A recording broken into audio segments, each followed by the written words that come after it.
Welcome back to V4 motivational channel. ನಮಸ್ಕಾರ ಸ್ನೇಹಿತರೆ. ಕಳೆದುಕೊಂಡದ್ದು ನನ್ನದಲ್ಲ, ಕಳೆದು ಹೋದದ್ದು ನನ್ನದಲ್ಲ, ಬಿಟ್ಟುಕೊಟ್ಟಿದ್ದು ಕೂಡ ನನ್ನದಲ್ಲ, ಬಿಟ್ಟು ಹೋದದ್ದು ನನ್ನದಲ್ಲ, ನನ್ನದು ಎಂದು ನನ್ನಲ್ಲಿ ಇರುವುದು ಒಂದೇ ಕ್ಷಣ, ಈ ದಿನ. ನೆನಪಿರಲಿ ಸ್ನೇಹಿತರೆ, ಯಾರು ಯಾರನ್ನು ಉದ್ಧಾರ ಮಾಡುವುದಕ್ಕೂ ಆಗುವುದಿಲ್ಲ, ಯಾರು ಯಾರನ್ನು ಹಾಳು ಮಾಡುವುದಕ್ಕೂ ಆಗುವುದಿಲ್ಲ. ಅವರವರ ಯೋಚನೆ ಅವರವರ ಉದ್ಧಾರಕ್ಕೆ ಹಾಗೂ ಅವರು ಹಾಳಾಗುವುದಕ್ಕೆ ಮೂಲ ಕಾರಣವಾಗಿರುತ್ತದೆ. ಜೀವನದಲ್ಲಿ ನಾವು ಬರೀ ದುಃಖದ ಬಗ್ಗೆ ಚಿಂತಿಸತೊಡಗಿದರೆ ಸದಾ ದುಃಖಿಯಾಗಿ ಉಳಿಯುವಿರಿ. ಸುಖ ಸಂತೋಷಗಳ ಬಗ್ಗೆ ಧ್ಯಾನಿಸುತ್ತಿದ್ದರೆ ಮುಂದೆ ಸುಖಿಯಾಗುವೆ. ಯಾಕೆಂದರೆ ಮನಸ್ಸು ಯಾವುದರ ಬಗ್ಗೆ ಹೆಚ್ಚಾಗಿ ಧ್ಯಾನಿಸುವುದೋ ಅದೇ ಸಕ್ರಿಯವಾಗುವುದು. ಧ್ಯಾನ ಮತ್ತು ಏಕಾಗ್ರತೆ ಈ ಜಗತ್ತಿನ ಅತಿ ದೊಡ್ಡ ಸಾಧನೆ. ಕೆಟ್ಟವರು ಕೆಟ್ಟದ್ದು ಮಾಡಿದರೆ ಅದು ಸರ್ವೇ ಸಾಮಾನ್ಯವಾಗಿರುತ್ತದೆ. ಆದರೆ ಒಳ್ಳೆಯವರನ್ನು ಕಾಪಾಡಲು ಭಗವಂತ ಸಿದ್ಧನಾಗಿರುತ್ತಾನೆ. ಅದೇ ಒಳ್ಳೆಯವರು ಒಂದು ವೇಳೆ ತಿರುಗಿ ಬಿದ್ದರೆ ಪರಿಸ್ಥಿತಿ ಭಯಂಕರವಾಗಿರುತ್ತದೆ. ಯಾಕೆಂದರೆ ಆಗಲೂ ಕೂಡ ಭಗವಂತ ಒಳ್ಳೆಯವರ ಜೊತೆ ಇರುತ್ತಾನೆ. ಹಿಂಡಿದ ಹಾಲು ತಕ್ಷಣವೇ ಮೊಸರಾಗದಂತೆ ಇಂದು ಮಾಡಿದ ಪಾಪಕೃತ್ಯಗಳ ಫಲ ತಕ್ಷಣಕ್ಕೆ ಅನುಭವಕ್ಕೆ ಬರದೇ ಇರಬಹುದು. ಅದು ಬೂದಿ ಮುಚ್ಚಿದ ಕೆಂಡದಂತೆ ಸಮಯವನ್ನು ನೋಡಿಕೊಂಡು ಸರಿಯಾಗಿಯೇ ಸುಡುತ್ತದೆ. ಹೊಡೆತದ ನೋವನ್ನು ತಡೆದುಕೊಳ್ಳುವ ಸಹನೆಯನ್ನು ನೀಡಿರುವ ಭಗವಂತ ಸಮಯ ಬಂದಾಗ ತಿರುಗಿಸಿ ಹೊಡೆಯುವ ತಾಕತ್ತನ್ನು ಕೊಟ್ಟಿರುತ್ತಾನೆ. ಅನ್ನ ಬೆಂದರೆ ತಿನ್ನಲು ಯೋಗ್ಯ, ಮನುಷ್ಯನೊಂದರೆ ಬದುಕಲು ಯೋಗ್ಯ. ಯಾವ ವ್ಯಕ್ತಿಯು ಹೆಚ್ಚು ಕೋಪಗೊಳ್ಳುತ್ತಾನೋ ಅವನು ಹೆಚ್ಚು ಪ್ರೀತಿಸುತ್ತಾನೆ ಮತ್ತು ಅವನ ಹೃದಯವು ಶುದ್ಧವಾಗಿರುತ್ತದೆ. ನೆನಪಿಡಿ ಸ್ನೇಹಿತರೆ, ನಮ್ಮ ಜೊತೆ ಇರುವವರೆಲ್ಲ ನಮಗೆ ಒಳ್ಳೆಯದನ್ನೇ ಬಯಸುತ್ತಾರೆ ಎನ್ನುವುದು ಮೂರ್ಖತನ. ಮಹಾಭಾರತದಲ್ಲಿ ಶಕುನಿ ಕೂಡ ಕೌರವರ ಜೊತೆ ಇದ್ದುಕೊಂಡೇ ಕುರುವಂಶವನ್ನು ನಾಶ ಮಾಡಿದನು. ಜೀವನದಲ್ಲಿ ಒಳ್ಳೆತನ ಹೆಚ್ಚಾದರೆ ನಮ್ಮವರೇ ನಮಗೆ ಶತ್ರುಗಳಾಗುತ್ತಾರೆ. ತುಟಿಗಳಿಗೆ ಸತ್ಯ, ಶಬ್ದಗಳಿಗೆ ಪ್ರಾರ್ಥನೆ, ಕಣ್ಣುಗಳಿಗೆ ದಯೆ, ಕೈಗಳಿಗೆ ದಾನ, ಹೃದಯಕ್ಕಾಗಿ ಪ್ರೇಮ, ಮುಖಕ್ಕೆ ನಗು, ದೊಡ್ಡವನಾಗಲು ಕ್ಷಮೆ. ದೇವರ ಆಶೀರ್ವಾದವು ಪ್ರಾಮಾಣಿಕರಿಗೆ ಮಾತ್ರ ದೊರಕುತ್ತದೆ. ಸಾಧಿಸುವ ಮುನ್ನ ಹಾಸ್ಯವಾಗಿ ನೋಡುತ್ತಾರೆ, ಸಾಧಿಸಿದ ಮೇಲೆ ವಿಶೇಷವಾಗಿ ನೋಡುತ್ತಾರೆ. ಆದುದರಿಂದ ನೀವು ಏನು ಅಂದುಕೊಂಡಿದ್ದೀರಾ ಅದನ್ನು ಅರ್ಧದಲ್ಲಿ ಎಂದಿಗೂ ಕೈಬಿಡಬೇಡಿ. ಕಣ್ಣೀರನ್ನು ಪ್ರಾರ್ಥನೆಯಾಗಿಸು, ಭಯವನ್ನು ಭರವಸೆಯನ್ನಾಗಿಸು. ಚಮತ್ಕಾರ ನಡೆಯುವುದು ಹೀಗೆ. ನಿಮ್ಮ ಉದ್ದೇಶಗಳು ಶುದ್ಧವಾಗಿದ್ದಾಗ ನಿಮ್ಮನ್ನು ಯಾರೂ ಕಳೆದುಕೊಳ್ಳುವುದಿಲ್ಲ, ಅವರೇ ನಿಮ್ಮನ್ನು ಕಳೆದುಕೊಳ್ಳುತ್ತಾರೆ. ಇಂದು ಸಮಯವಿಲ್ಲ ಎಂದು ಸಂಬಂಧಗಳನ್ನು ಮರೆತರೆ ಸಮಯ ಸಿಕ್ಕಾಗ ಮಾತನಾಡಲು ಸಂಬಂಧಗಳೇ ಇರುವುದಿಲ್ಲ. ನಾವಾಡುವ ಮಾತಿಗೆ ಮನಸ್ಸು ಗೆಲ್ಲುವ ಶಕ್ತಿ ಇದ್ದರೆ ಮೌನಕ್ಕೆ ಬದುಕನ್ನೇ ಗೆಲ್ಲುವ ಯುಕ್ತಿ ಇದೆ. ಸತ್ಯ ಹೇಳುವವರಿಗಿಂತ ಸತ್ಯವನ್ನು ಒಪ್ಪಿಕೊಳ್ಳುವವನು ಶ್ರೇಷ್ಠನಾಗುತ್ತಾನೆ.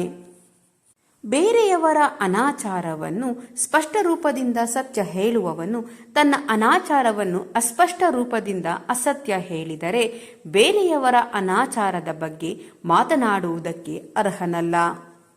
ಜೀವನದಲ್ಲಿ ಯಾರು ತಮ್ಮ ನೋವುಗಳನ್ನು ಅಪ್ಪಿಕೊಂಡು ಬದುಕುತ್ತಾರೋ ಅವರು ದುರ್ಬಲರಾಗುತ್ತಾರೆ. ಆದರೆ ಯಾವ ವ್ಯಕ್ತಿ ಇಡೀ ಸಮಾಜದ ನೋವುಗಳನ್ನು ತನ್ನ ಹೃದಯಕ್ಕೆ ಅಪ್ಪಿಕೊಂಡು ಬದುಕುತ್ತಾನೋ ಅವನು ಶಕ್ತಿಶಾಲಿಯಾಗುತ್ತಾನೆ. ಯಶಸ್ವಿ ಜೀವನವನ್ನು ನಡೆಸಬೇಕೆಂದರೆ ಎಲ್ಲಿ ತಪ್ಪು ಮಾಡುತ್ತೇವೋ ಎಂಬ ಭಯವನ್ನು ಮೊದಲು ಬಿಡಬೇಕು.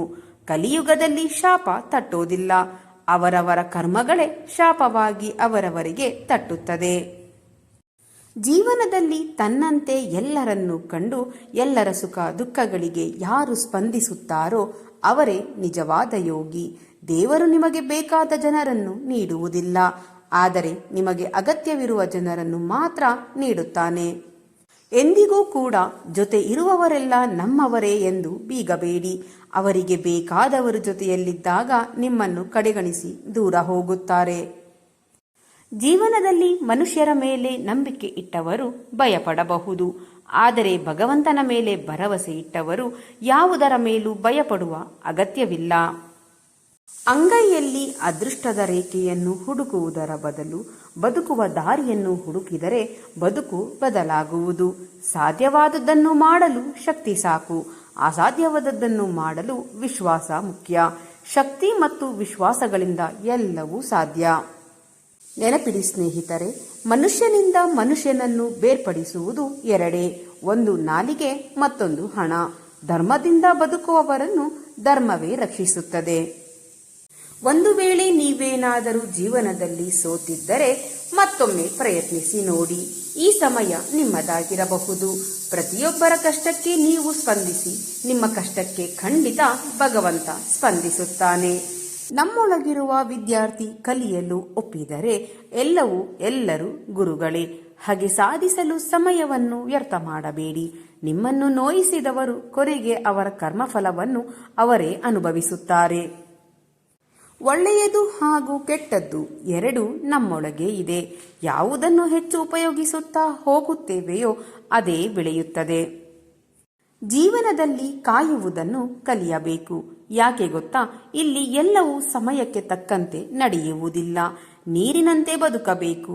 ಯಾಕೆಂದರೆ ಅದು ಐಷಾರಾಮಿ ಅಲ್ಲ, ಆದರೆ ಅದು ಎಲ್ಲರಿಗೂ ಅವಶ್ಯಕ. ತಾಳ್ಮೆಯಿಂದ ಇರು ಮನವೇ. ಹೇಗೆ ರಭಸವಾಗಿ ಹರಿಯುವ ನೀರು ಸ್ವಲ್ಪ ಸಮಯದ ನಂತರ ತಿಳಿಯಾಗುವುದೋ ಹಾಗೆಯೇ ಸ್ವಲ್ಪ ಸಮಯದ ನಂತರ ನಿನ್ನ ಸಮಸ್ಯೆಗಳಿಗೆ ಪರಿಹಾರವೂ ಕೂಡ ದೊರಕುವುದು. ನಿಮ್ಮ ಜೀವನದಲ್ಲಿ ನಿಮ್ಮನ್ನು ನಿರ್ಲಕ್ಷಿಸುವವರು ಎಂತಹ ಮಹಾನ್ ವ್ಯಕ್ತಿಗಳಾಗಿದ್ದರೂ ಅವರಿಂದ ದೂರವಿರಿ. ನಿಮಗೆ ಬೆಲೆ ಕೊಡುವವರು ಎಷ್ಟೇ ಸಾಮಾನ್ಯ ವ್ಯಕ್ತಿಗಳಾಗಿದ್ದರೂ ಅವರನ್ನು ಗೌರವಿಸಿ. ಬದಲಾಗುವವರು ಬದಲಾಗಲಿ ಬಿಡಿ. ಜನರು ಬಣ್ಣ ಬದಲಾಯಿಸಿದರೆ ಭಗವಂತ ಸಮಯವನ್ನೇ ಬದಲಾಯಿಸುತ್ತಾನೆ. ದೃಢ ನಿರ್ಧಾರ ನಿಮ್ಮದಾಗಿರಲಿ. ಅವಮಾನ ಆದ ಕಡೆ ಸಂಬಂಧ ಬೇಡ. ಇಷ್ಟವಿಲ್ಲದವರ ಜೊತೆ ಮಾತು ಬೇಡ. ನರಕಕ್ಕೆ 3 ದ್ವಾರಗಳಿವೆ. ಅವುಗಳೇ ಕಾಮ, ಕ್ರೋಧ, ಲೋಭ. ಪ್ರತಿಯೊಬ್ಬರೂ ಇವುಗಳನ್ನು ಬಿಡಬೇಕು. ಯಾಕೆಂದರೆ ಆತ್ಮದ ಅವನತಿಗೆ ಕಾರಣವಾಗುತ್ತದೆ. ಯಾರನ್ನಾದರೂ ಕೇಳುವುದಕ್ಕಿಂತ ಮೊದಲು ಅವರನ್ನು ಹೆಚ್ಚು ಅರ್ಥ ಮಾಡಿಕೊಳ್ಳಲು ಪ್ರಯತ್ನಿಸಿ. ಯಾಕೆಂದರೆ ಪ್ರತಿಯೊಬ್ಬರೂ ತಮ್ಮ ಭಾವನೆಗಳನ್ನು ಹೇಳಿಕೊಳ್ಳಲು ಸಾಧ್ಯವಿಲ್ಲ. ಒಂದು ಮಾತು ನೆನಪಿಟ್ಟಿಕೊಳ್ಳಿ ಸ್ನೇಹಿತರೆ, ಸುಖದಲ್ಲಿ ಎಲ್ಲರೂ ಸಿಗುತ್ತಾರೆ, ಆದರೆ ದುಃಖದಲ್ಲಿ ಕೇವಲ ಭಗವಂತ ಮಾತ್ರ ಸಿಗುವನು.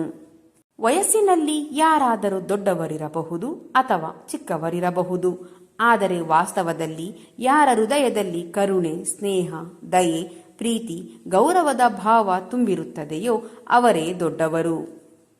ನಿಮಗೆ ನೋವು ಕೊಟ್ಟವರಿಗೆ ನಸುನಕ್ಕಿ ಹೇಳಿ, ನಿನಗೆ ನಾನೇನು ಮಾಡುವುದಿಲ್ಲ, ಯಾಕೆಂದರೆ ನಾನು ಬಿಟ್ಟರೂ ನಿನ್ನ ಕರ್ಮಗಳು ನಿನ್ನನ್ನು ಬಿಡುವುದಿಲ್ಲ. ಕೆಟ್ಟವರು ಎಷ್ಟೇ ಮೆರೆಯಲಿ ನೀನು ಪ್ರತಿಕ್ರಿಯಿಸಬೇಡ. ನೀನು ಹಾಕಿದ ಕಣ್ಣೀರು ಅವರ ವಿನಾಶ ಸತ್ಯದಲ್ಲಿ ಬಂದೇ ಬರುತ್ತದೆ.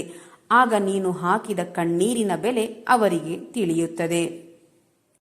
ಪ್ರಯತ್ನಂ ಸರ್ವಸಿದ್ಧಿ ಸಾಧನಂ. ಕರ್ಮದ ಏಟು ತುಂಬಾ ಭಯಂಕರವಾಗಿರುತ್ತದೆ. ನಮ್ಮ ಸಂಗ್ರಹವಾದ ಪುಣ್ಯ ಯಾವಾಗ ಮುಗಿದು ಹೋಗುತ್ತದೆ ಎಂದು ನಮಗೆ ತಿಳಿದಿರುವುದಿಲ್ಲ.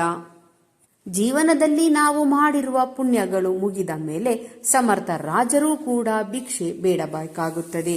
ಆದ್ದರಿಂದ ಯಾರಿಗೂ ಮೋಸ, ಕಪಟ, ವಂಚನೆ ಮಾಡಿ ಯಾರ ಆತ್ಮವನ್ನು ನೋಯಿಸಬೇಡಿ. ಒಳ್ಳೆಯ ನಡತೆಯಿಂದ ನಮಗೆ ಯಾವುದೇ ರೀತಿಯ ಸಂತೋಷ ಸಿಗದೇ ಇರಬಹುದು, ಆದರೆ ಅಂತಹ ಗುಣಗಳಿರುವ ಸಾವಿರಾರು ಹೃದಯಗಳನ್ನು ಗೆಲ್ಲುವ ಶಕ್ತಿ ಇರುತ್ತದೆ. ಜೀವನದಲ್ಲಿ ದೇವರು ನಿಮಗೆ ಮತ್ತೊಂದು ಹೊಸ ಅವಕಾಶವನ್ನು ಕೊಟ್ಟಾಗ ಮತ್ತೆ ಹಳೆಯ ತಪ್ಪುಗಳನ್ನು ಮಾಡಬೇಡಿ. ಯಾರಿಗೂ ಏನನ್ನೋ ಕೊಟ್ಟೆ ಎಂದು ಅಹಂಕಾರ ಪಡಬೇಡಿ. ಯಾರಿಗೆ ಗೊತ್ತು ನೀವು ಕೊಡುತ್ತಿರುವೆಯೋ ಅಥವಾ ಹಳೆಯ ಜನ್ಮದ ಋಣ ತೀರಿಸುತ್ತಿರುವೆರೋ ಎಂದು. ಪ್ರತಿಯೊಬ್ಬರ ಕಷ್ಟಕ್ಕೆ ನೀವು ಸ್ಪಂದಿಸಿ. ನಿಮ್ಮ ಕಷ್ಟಗಳಿಗೆ ಖಂಡಿತ ಭಗವಂತ ಸ್ಪಂದಿಸುತ್ತಾನೆ. ವ್ಯಕ್ತಿಯಾಗಲಿ ಅಥವಾ ವಸ್ತುವಾಗಲಿ ಬೇರೆಯವರಿಗೆ ಸ್ವಂತ ಎಂದು ಗೊತ್ತಾದ ಮೇಲೆ ಅದಕ್ಕಾಗಿ ಚಿಂತಿಸುವುದು, ಹಂಬಲಿಸುವುದು ದೊಡ್ಡ ತಪ್ಪು. ಮನುಷ್ಯನ ನ್ಯಾಯಾಲಯದಲ್ಲಿ ಸಾಕ್ಷಿ ಮುಖ್ಯ, ಆದರೆ ದೇವರ ನ್ಯಾಯಾಲಯದಲ್ಲಿ ಸಾಕ್ಷಿಗಿಂತ ಸತ್ಯ ಮುಖ್ಯ. ಎಷ್ಟು ದಿನ ಋಣಾನುಬಂಧವೋ ಅಷ್ಟು ದಿನ ನಮ್ಮ ಜೊತೆಗೆ ಇರುತ್ತಾರೆ. ಋಣಾನುಬಂಧ ಮುಗಿದ ಮೇಲೆ ಅವರು ನಮ್ಮಿಂದ ದೂರವಾಗುತ್ತಾರೆ. ಕೆಲವರು ಸತ್ತ ನಂತರ ದೂರವಾಗುತ್ತಾರೆ, ಕೆಲವರು ಬದುಕಿದ್ದಾಗಲೇ ದೂರವಾಗುತ್ತಾರೆ. ಜೀವನದಲ್ಲಿ ಬರುವ ಯಾವುದೇ ಪರಿಸ್ಥಿತಿಗಳನ್ನು ನಾವು ಸ್ವೀಕರಿಸಬೇಕು, ದುಃಖಿಸಬಾರದು. ಜೀವನದಲ್ಲಿ ಯಾವುದಕ್ಕೂ ಪಶ್ಚಾತ್ತಾಪ ಪಡಬಾರದು. ಒಳ್ಳೆಯದಾದರೆ ಅದ್ಭುತ ಎಂದು ಭಾವಿಸಬೇಕು, ಕೆಟ್ಟದಾದರೆ ಅದನ್ನು ಅನುಭವ ಎಂದು ಪರಿಗಣಿಸಬೇಕು. ನೊಣ ಮತ್ತು ಜೇನುನೊಣ ಎರಡು ಒಂದೇ ಜಾತಿಯದ್ದಾದರೂ ಜೇನುನೊಣ ಜೇನನ್ನು ಹುಡುಕಿದರೆ ನೊಣ ಕೊಳಕು ಹುಡುಕುತ್ತದೆ. ಅವರವರ ಯೋಗ್ಯತೆಗೆ ತಕ್ಕಂತೆ ಅವರವರ ವರ್ತನೆ ಇರುತ್ತದೆ. ಒಂದು ವೇಳೆ ಜೀವನದಲ್ಲಿ ನಮಗೆ ಯಾರಾದರೂ ಕೆಟ್ಟದ್ದನ್ನು ಮಾಡಿದರೆ ಅದು ಅವರ ಕರ್ಮ. ನಾವು ಯಾರಿಗೂ ಕೆಟ್ಟದ್ದನ್ನು ಬಯಸದೆ ಇರುವುದು ನಮ್ಮ ಧರ್ಮ. ಅಜ್ಞಾನದಿಂದ ಅಹಂಕಾರ ಬಂದರೆ ವಿಷಕ್ಕೆ ಸಮಾನ. ಅದೇ ಜ್ಞಾನದಿಂದ ವಿನಯ ಬಂದರೆ ಅದು ಅಮೃತಕ್ಕೆ ಸಮ. ಅನಗತ್ಯವಾಗಿ ಮಾತನಾಡಿದರೆ ಕೆಲಸವನ್ನು ಕಳೆದುಕೊಳ್ಳುತ್ತೇವೆ. ಕೋಪದಲ್ಲಿ ಮಾತನಾಡಿದರೆ ಗುಣವನ್ನು ಕಳೆದುಕೊಳ್ಳುತ್ತೇವೆ. ಹೆಚ್ಚಾಗಿ ಮಾತನಾಡಿದರೆ ಶಾಂತಿಯನ್ನು ಕಳೆದುಕೊಳ್ಳುತ್ತೇವೆ. ಸ್ನೇಹಿತರೆ, ಇಂದಿನ ಈ ನನ್ನ ವಿಡಿಯೋ ನಿಮ್ಮ ಮನಸ್ಸಿಗೆ ಸ್ವಲ್ಪವಾದರೂ ಪ್ರೇರಣೆ ನೀಡಿದ್ದರೆ ಈ ಒಂದು ವಿಡಿಯೋಗೆ ಲೈಕ್ ಮಾಡಿ, ನಿಮ್ಮ ಅಭಿಪ್ರಾಯವನ್ನು ಕಾಮೆಂಟ್ ಬಾಕ್ಸ್ನಲ್ಲಿ ಹಂಚಿಕೊಳ್ಳಿ. ನನ್ನ ಪ್ರಯತ್ನ ನಿಮಗೆ ಇಷ್ಟವಾಗಿದ್ದರೆ ದಯವಿಟ್ಟು ಈಗಲೇ ನನ್ನ ಚಾನೆಲ್ ಅನ್ನು ಸಬ್ಸ್ಕ್ರೈಬ್ ಮಾಡಿ. ಹಾಗೆಯೇ ಹೈಪ್ ಬಟನ್ ಮೇಲೆ ಕ್ಲಿಕ್ ಮಾಡುವುದರ ಮೂಲಕ ನಿಮ್ಮ ಬೆಂಬಲ ನೀಡಿ. ನಿಮ್ಮ ಬೆಂಬಲವೇ ನನ್ನ ಶಕ್ತಿ. ಮತ್ತೆ ಮುಂದಿನ ವಿಡಿಯೋದಲ್ಲಿ ಇದೇ ರೀತಿಯ ಹೊಸ ಮೋಟಿವೇಶನಲ್ ಮಾಹಿತಿಯೊಂದಿಗೆ ಭೇಟಿಯಾಗೋಣ. ಅಲ್ಲಿಯವರೆಗೆ ಸಕಾರಾತ್ಮಕವಾಗಿ ಯೋಚಿಸಿ ಸಂತೋಷವಾಗಿ ಬಾಳಿರಿ. ಧನ್ಯವಾದಗಳು.